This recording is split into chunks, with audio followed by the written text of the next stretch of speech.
Hello, welcome students. आज हम नया चैप्टर स्टार्ट करने जा रहे हैं जिसका नाम है द्विघात समीकरण। बेटा, हमने सेकंड चैप्टर में पढ़ा था द्विघात बहुपद, क्वाड्रेटिक इक्वेशन। द्विघात समीकरण क्या होता है? Quadratic equation. जो हमने द्विघात बहुपद पढ़ा था उसको अगर हम जीरो के इक्वल कर देंगे तो ये हो जाएगा द्विघात समीकरण। द्विघात समीकरण में x की पावर कितनी होनी चाहिए? 2 होनी चाहिए। ये हमारे रियल लाइफ में इसका कैसे यूज होता है? जैसे कोई भी एक होल बनाना है, हमने स्कूल के अंदर एक 300 स्क्वायर मीटर का एक होल बनाना है और उसकी लेंथ ब्रेड्थ हमें पता नहीं, लेकिन ये बोला गया है कि लंबाई जो है वो चौड़ाई से के दुगने से 1 मीटर कम होनी चाहिए। तो हम क्या करेंगे? ये होल बनाया इस टाइप का, ये 300 स्क्वायर मीटर है। इसकी ब्रेड्थ अगर x लेंगे तो इसकी लेंथ डबल से 1 कम होनी चाहिए। तो इसका एरिया कैसे निकलता है? x लेंथ इंटू ब्रेड्थ, और ये 300 के इक्वल होना चाहिए। तो ये हमारा, इसको अगर हम सोल्व करेंगे, मल्टीप्लाई करेंगे, -x - 300 इज इक्वल टू 0। ये क्या फॉर्म बन गई? द्विघात समीकरण, क्वाड्रेटिक इक्वेशन। अब क्वाड्रेटिक इक्वेशन को सोल्व करने के लिए हमें वो 2 नंबर निकालने पड़ेंगे। वो अलग अलग मेथड से हमने सोल्व करने हैं। सबसे पहले, उससे पहले हमें थोड़ा क्या पढ़ना है कि कोई भी सिचुएशन दे रखी है तो उसको द्विघात समीकरण बनाना आना चाहिए। किसी भी टाइप की सिचुएशन हो सकती है, जैसे राहुल और नकुल ही ले लो। राहुल और नकुल के पास टोटल 45 मार्बल है, टुकड़े हैं दोनों के पास। मान लिया राहुल के पास x है तो नकुल के पास होंगे 45 माइनस x। अब यूं बोला गया है कि दोनों के 5-5 गुम हो गए, कंचे थे जो वो गुम हो गए, इसके भी गुम हो गए, यानी कि निकल गए। तो माइनस करेंगे, इसमें से भी माइनस करेंगे, तो ये तो हो गया x - 5, और ये कितना हो गया?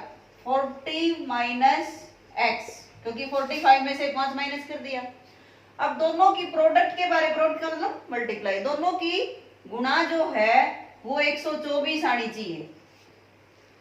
तो गुणा करके देखेंगे, x की 40 की मल्टीप्लाई 40x माइनस के x स्क्वायर माइनस के 200 प्लस के 5x minus 140 is equal to 0। तो माइनस के x स्क्वायर और प्लस के 45x और माइनस के 324 इज इक्वल टू 0। ये क्वाड्रेटिक इक्वेशन बन गई, द्विघात समीकरण बन गया। सबसे पहले हमने फिर क्या करना है? इसको स्टैंडर्ड फॉर्म में लिखना है। इसको सोल्व करने के लिए कैसे करना है? स्टैंडर्ड फॉर्म में। स्टैंडर्ड फॉर्म किसको बोलते हैं? Standard form. जैसे यूं दे रखा है x - 2x स्क्वायर प्लस में 150 इज इक्वल टू 0। ये भी इस तरह भी हो सकता है, 150 माइनस के 2x स्क्वायर प्लस के x इज इक्वल टू, इस प्रकार से भी दे चुके हूं। तो इसको कैसे लिखेंगे? सबसे पहले क्वाड्रेटिक इक्वेशन किसको बोलते हैं? जिसकी डिग्री हमेशा कितनी होनी चाहिए? 2। और 2 डिग्री वाले को हम आगे सोल्व करेंगे 4.2 में, अभी 4.1 के करवा रही हूँ। तो इसको सबसे पहले स्टैंडर्ड फॉर्म में करने के लिए माइनस के 2x स्क्वायर, पहले पावर 2 डिसेंडिंग ऑर्डर में करना है, अवरोही क्रम में करना है। माइनस के 2x स्क्वायर प्लस के x प्लस में 150 इज इक्वल टू 0। तो सबसे पहले इसको भी पहले x स्क्वायर फिर x और फिर अचर जो आ जाएगा कांस्टेंट टर्म और इज इक्वल टू 0। ये स्टैंडर्ड फॉर्म में लिखेंगे। अब इसके बाद चेक करनी है 4.1 का एक्सरसाइज जो है, 4.1 का फर्स्ट क्वेश्चन में चेक करना है कि क्वाड्रेटिक इक्वेशन है या नहीं। तो इस प्रकार से भी हो सकती है, x into x plus 1 is equal to 3x square, इस टाइप से दे रखी होगी सारे। तो पहले इसको सोल्व करेंगे, x की दोनों से मल्टीप्लाई प्लस में x हो गया, और इसको इधर लेके आए 3x square is equal to 0। तो ये बच गया माइनस के 2x स्क्वायर और प्लस के x। तो ये क्वाड्रेटिक इक्वेशन है। अगर यहाँ 3 की बजाय खाली एक्स स्क्वायर होता, खाली एक्स स्क्वायर होता तो x square plus x is equal to x square, x square से एक्स स्क्वायर कट चुका होता तो ये लीनियर बनती, क्वाड्रेटिक नहीं होती, ये रैखिक बन जाती, द्विघात नहीं होती। यानी कि पूरा सोल्व करेंगे, इस टाइप से भी आ सकता है, जैसे x इंटू एक्स प्लस में 1 इंटू में प्लस में 5 is equal to x cube. तो इसको हमने सोल्व किया, एक्स स्क्वायर प्लस में एक्स प्लस में 5 माइनस के x cube is equal to 0। इसमें देखा कि कहीं कोई कैंसिल नहीं हो रहा, और इसमें पावर कितनी है हाईएस्ट 3 है, तो ये क्वाड्रेटिक द्विघात नहीं है, त्रिघात हो जाएगा। तो ये भी चेक कर लिया हमने, ये क्वाड्रेटिक इक्वेशन नहीं है। उसके बाद फर्स्ट क्वेश्चन तो आप कर ही लोगे कि क्वाड्रेटिक इक्वेशन है या नहीं है। इसका 4.1 का सेकंड जो सम है, इसमें स्टेटमेंट दे रखी है, और स्टेटमेंट को पढ़ करके अच्छे से आपने क्वाड्रेटिक इक्वेशन बनानी है, द्विघात समीकरण बनाना है।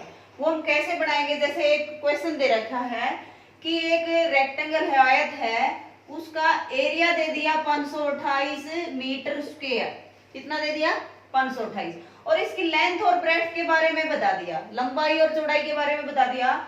इसमें बता दिया कि लंबाई जो है वो चौड़ाई से कितनी अधिक है, दुगुने से 1 अधिक है, तो चौड़ाई को मान लेंगे x, मीटर है तो मीटर मान लेंगे। तो लंबाई क्या होगी, चौड़ाई के दुगुना, तो 2 से गुणा कर दिया, एक अधिक मतलब जोड़ दिया, अधिक हो तो 1 ऐड कर दो, कम हो तो माइनस कर दो, दुगुना हो तो 2 से गुणा कर दो, 3 गुणा हो तो 3 से गुणा कर दो, और आधा हो तो 2 से भाग कर दो।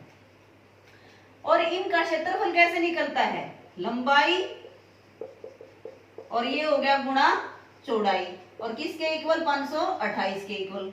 अब इसको 2x स्क्वायर प्लस में x माइनस के 528 और इज इक्वल टू 0, ये बन गया हमारा द्विघात समीकरण। सेकंड जो सम है, सेकंड सम में दे रखा है कि 2 धनात्मक पूर्णांक लगातार कंजुगेटिव मतलब लगातार 2 लगातार धनात्मक पूर्णांकों का गुणनफल, यानी कि धनात्मक पूर्णांक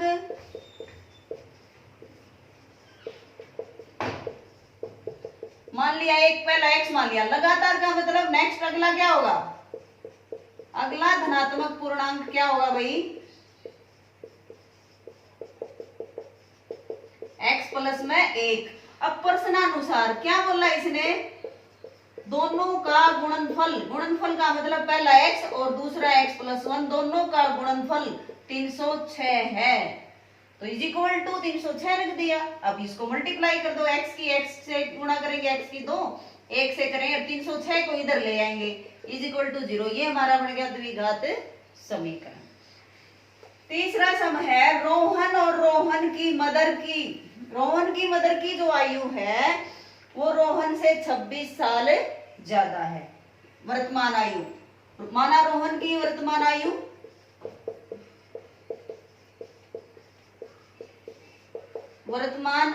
कितनी है, x वर्ष मानेंगे यहाँ पर। रोहन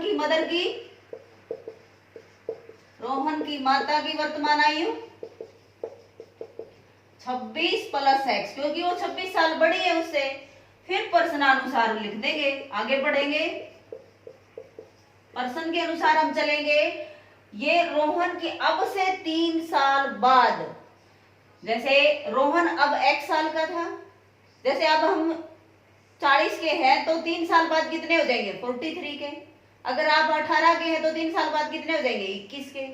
तो अब x है तो ये 3 साल बाद का मतलब 3 ऐड हो जाएगा, और उसकी मदर वो भी बढ़ेगी, वो कौन सा बढ़ेगी, नहीं, दोनों की, और दोनों की प्रोडक्ट जो है वो 360 है। ये बोल दी, प्रोडक्ट बता दे, दोनों का गुणनफल जो उनके बाद 3 साल के बाद उनकी आयु का गुणनफल जो है दोनों का वो 360 हो जाएगा। अब इसको उसी तरीके से सोल्व करेंगे, x प्लस में 3 और ये 26 और 3 हो गया 29।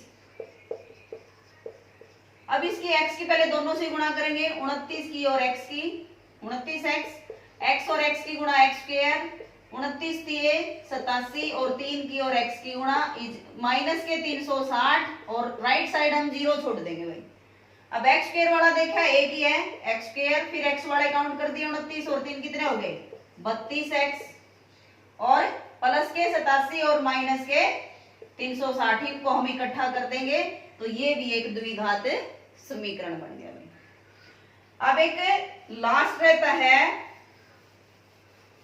फोर्थ जो सम है 4.1 का फोर्थ सम में क्या है बेटा, इसमें कुल दूरी दे रखी है 480 किलोमीटर की दूरी। क्या है 480? एक कोई भी गाड़ी चल रही है यूनिफॉर्म स्पीड से, औसत चाल से, तो माना गाड़ी की औसत चाल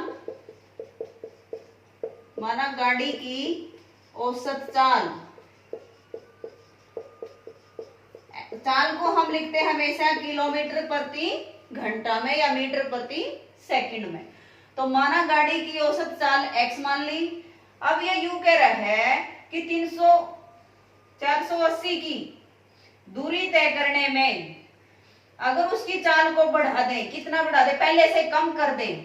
कम का है भाई, गाड़ी की चाल में कमी, वृद्धि हो तो वृद्धि कर देंगे, कमी का मतलब घटा देंगे। 8 किलोमीटर प्रति घंटा की कमी कर दी। अब प्रश्नानुसार कर दो। तो यूं कह रहा है कि देखो, एक तो चाल जिस चाल से हम चल रहे हैं, मान 40 की स्पीड से गाड़ी जा रही है, और 8 की कमी कर दे, फिर 32 की से जाए, कौन सा टाइम ज्यादा लेगी? जिसकी स्पीड कम होगी। तो कम स्पीड किसकी है? x minus 8। तो प्रश्नानुसार 480 किलोमीटर चलना है, तो डिस्टेंस अपॉन स्पीड, टाइम आ जाएगा, दूरी बटे चाल, क्या आता है भाई? समय। अब समय निकालना है, कौन सा ज्यादा? यूं है कि जो कम है इसकी स्पीड वो 3 घंटे ज्यादा समय लेती है। अब यूं नहीं पता कि कितने लेती है, पहले वाली से 3 घंटे ज्यादा देर में पूछेगी।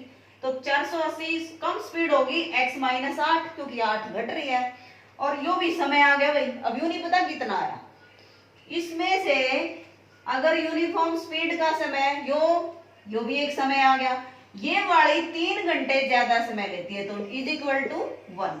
अब इसको सोल्व करने के लिए क्या करते हैं? क्वाड्रेटिक बनाने के लिए हम क्या लेते हैं? एलसीएम लेते हैं। x माइनस 8 और x, और यहाँ 1 है, ये आ गया एलसीएम। ये x माइनस 8 बार गया, x की ऊपर वाले से गुणा करेंगे तो ये 408x माइनस ये x बार गया, x माइनस 8 की किससे गुणा करेंगे? 408 के। ये एक दोनों बार गया, तो x और x माइनस 8 और 3 से और गुणा हो गया। अब नीचे वाला एलसीएम को हटा सकते हो तुम, क्योंकि इज इक्वल टू का साइन है, दोनों साइड है तो कैंसिल हो जाता है। अब इसको सोल्व कर दो, 480x माइनस 480x, 480 की x की गुणा करेंगे, और माइनस माइनस प्लस हो गया, 480 गुणा में 8, और राइट साइड क्या होगा? 3x की x से गुणा, 3x स्क्वायर, और माइनस के 24x। पहले x इन दोनों को इधर ले आएंगे भाई, ये तो कट गया, 480 एक प्लस का था एक माइनस का था, तो ये 3x इधर आया तो माइनस का होगा 3x स्क्वायर प्लस के 24x और प्लस के 480 गुणा में 8, इनकी गुणा कर देंगे भाई, इज इक्वल टू 0। ये एक क्वाड्रेटिक इक्वेशन बन गई। इस तरह से हम सिचुएशन को सोल्व बना सकते हैं, क्वाड्रेटिक इक्वेशन को। अब इस क्वाड्रेटिक इक्वेशन में अब वो चाल कितनी है, अब वो गाड़ी की चाल निकालनी थी, इसमें एक में लेंथ निकालनी थी, एक में भाई उनकी एज निकालनी थी, वर्तमान एज, उनको निकालने के लिए हम क्वाड्रेटिक इक्वेशन को सोल्व करेंगे, और वो सोल्व कैसे करेंगे मेथड से अलग अलग से कल बताएंगे। ओके बेटा, थैंक्स। आई होप कि तुम्हें अच्छे से समझ आ गया होगा।